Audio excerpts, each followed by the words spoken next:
आकांक्षा के मुंह से चीख निकल गई और वो दौड़ती हुई वॉश बेसिन तक गई। वो अभी वॉश बेसिन में अपनी उंगली धो ही रही थी कि उसे ऐसा महसूस हुआ कि उसके बार बार धोने के बावजूद भी खून उसकी उंगली से साफ नहीं हो रहा है। मानो जैसे पानी तो उसकी उंगली पर पड़ रहा था, मगर उसकी उंगली पे लगा खून पानी से धुल नहीं पा रहा था। आकांक्षा को अपने इस नए घर में अजीबो-गरीब चीज़ों का सामना करना पड़ रहा था। 2 बेडरूम के इस फ्लैट में जब से वो आई थी, एक के बाद एक नया हादसा उसके सामने आ रहा था। आकांक्षा ने जोर जोर से अपनी उंगली को रगड़ना शुरू कर दिया कि अचानक उसे फील हुआ कि जैसे उसके पीछे कोई जोर से उसे धक्का देने की कोशिश कर रहा है और उसे वॉश बेसिन के अंदर धकेल रहा है और वो वॉश बेसिन की तरफ झुकती जा रही है। आकांक्षा ने जोर जोर से चिल्लाना शुरू कर दिया और अपनी पूरी ताकत से वो वापस पीछे उठने की कोशिश कर रही थी, पर उस वक्त उसकी सारी कोशिशें नाकाम थी। बार बार अपने आप को पूरे जोर से पीछे धकेलने के बावजूद भी वो इस कैफियत से निकल नहीं पा रही थी, उस वक्त तक जब तक उसकी पॉकेट में रखा फ़ोन नहीं बजा।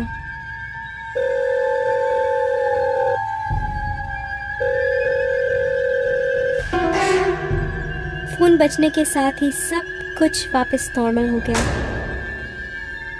आकांक्षा भागते हुए कमरे में गई और फ़ोन उठाया। फ़ोन फिर से उसकी माँ का था। आकांक्षा ने रोते रोते अपनी माँ को सारी बात बताई। ये सुनते ही उसकी माँ ने कहा कि आकांक्षा तुम फिक्र मत करो, मैं 2 दिन में वहाँ पहुँचने की कोशिश करती हूँ। ये सुनकर आकांक्षा की जान में जान आई। उस वक्त तक आकांक्षा की उंगली से खून निकलना बंद हो चुका था। फौरन आकांक्षा ने अपनी उंगली की मरहम पट्टी की और साथ ही उसने ये रियलाइज़ किया कि जिस कमरे में वो सोती है, अभी तक उस कमरे में उसके साथ ऐसा कोई अजीबोगरीब वाक़या नहीं हुआ। बस इसी एक बात का सुकून था उसे। फिर उसी दोपहर को वो सोने चली गई। अभी दोपहर को उसकी आंख लगी ही थी कि उसने सोते सोते अपने कानों में एक आवाज़ सुनी।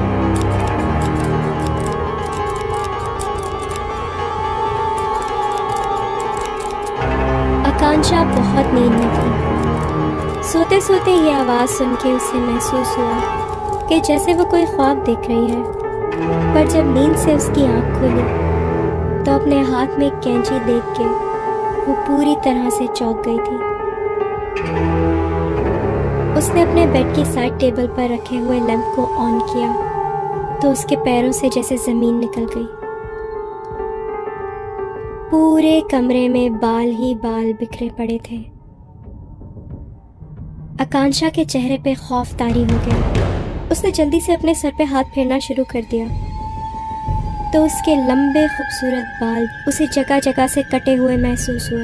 अपना ऐसा हाल देख के वो पागलों की तरह चीखने लगी और जोर जोर से रोने लगी। तभी उसकी माँ का फ़ोन आया।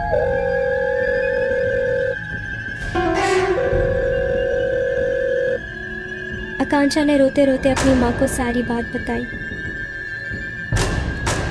पूरी बात सुनकर उसकी माँ ने कहा कि आकांक्षा ऐसा कुछ नहीं हुआ है, तुम ज़रूर कोई भयानक ख्वाब देख रही होगी। मेरी मानो तो तुम्हें आराम की सख्त ज़रूरत है, क्योंकि ये सब कुछ तुम्हारे जहन में है, सब तुम्हारी सोच है। जाके आईने में खुद को देखो, तुम्हारे साथ ऐसा कुछ भी नहीं हुआ है जैसा तुम सोच रही हो। आकांक्षा ने गुस्से में फ़ोन काट दिया। उसको इस बात पे शदीद गुस्सा आ रहा था कि उसकी अपनी माँ ही उसकी बातों पे यकीन नहीं कर रही है। रोते रोते उसकी आंखें लाल हो चुकी थी। न जाने उसे क्या सूझी कि वो उठकर आईने के सामने गई। जब उसने आईने में अपने आप को देखा तो वो बुरी तरह चौंक गई। आकांक्षा के बाल बिल्कुल वैसे ही पहले जैसे लंबे लंबे और घने थे। फौरन से उसने पलट के अपने कमरे के बिस्तर को और फर्श को देखा तो वो ये देख के हैरान रह गई कि वहाँ एक भी बाल नहीं था। वहाँ तो कटे हुए बालों का नामो निशान तक नहीं था। अभी वो इस सदमे से निकल भी नहीं पाई थी कि पॉकेट में रखा उसका फ़ोन दोबारा बजा।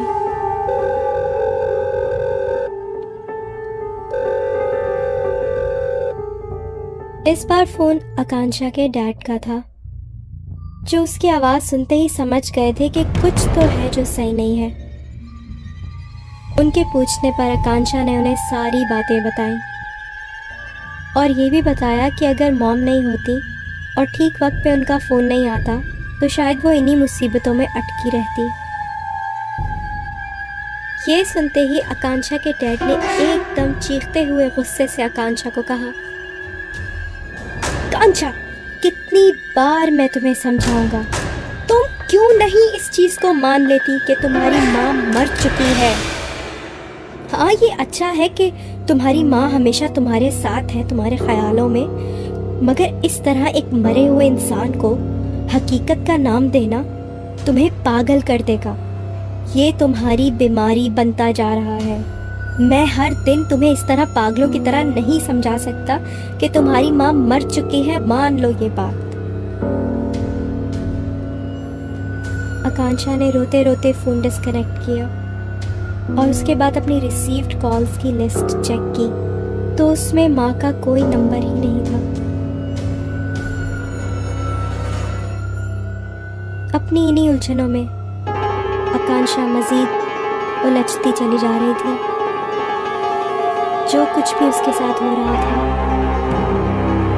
ये समझने की कोशिश करने लगी, पर लाख कोशिशों के बावजूद भी उसको कुछ समझ नहीं आ रहा था। उसने रात का खाना भी नहीं खाया और भूखे पेट ही सो गई।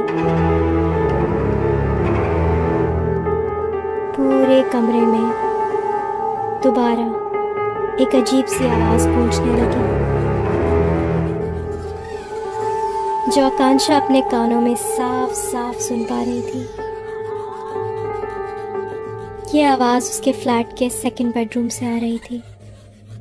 आवाज़ बढ़ती जा रही थी। आकांक्षा ने हिम्मत की और उठ के दूसरे कमरे की तरफ गई। आकांक्षा ने डरते डरते कमरे की लाइट जलाई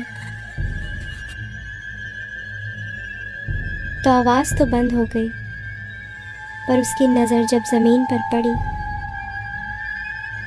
तो उसने ज़मीन पर दो परछाइयाँ देखी।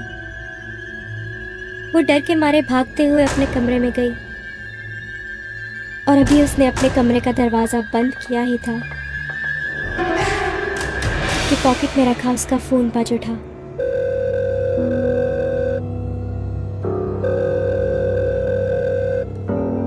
नेटवर्क में शायद कोई प्रॉब्लम होगी, इसलिए 3-4 बार कॉल ड्रॉप हुआ और उसके बाद जाकर उसकी माँ से उसकी बात हो पाई।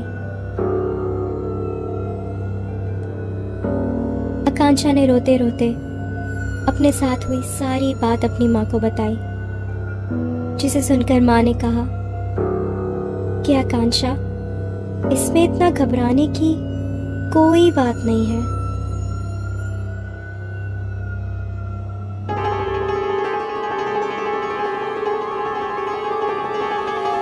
आकांक्षा की ये हालत या तो उसकी बीमारी थी या फिर उसका दिमाग उसके साथ खेल खेल रहा था, क्योंकि उसकी माँ की बात उसके अलावा और कोई नहीं सुन पाता। इंसान का दिमाग वही सच मानता है जिसको वो खुद सच मानना चाहता। मेरी आवाज़ में और कहानियाँ सुनने के लिए सब्सक्राइब कीजिए मेरा YouTube channel horror stories Hindi Urdu and share this video to support me, ताकि मैं आपके लिए और कहानियाँ बना सकूँ। मिलती हूँ आपसे अगली कहानी।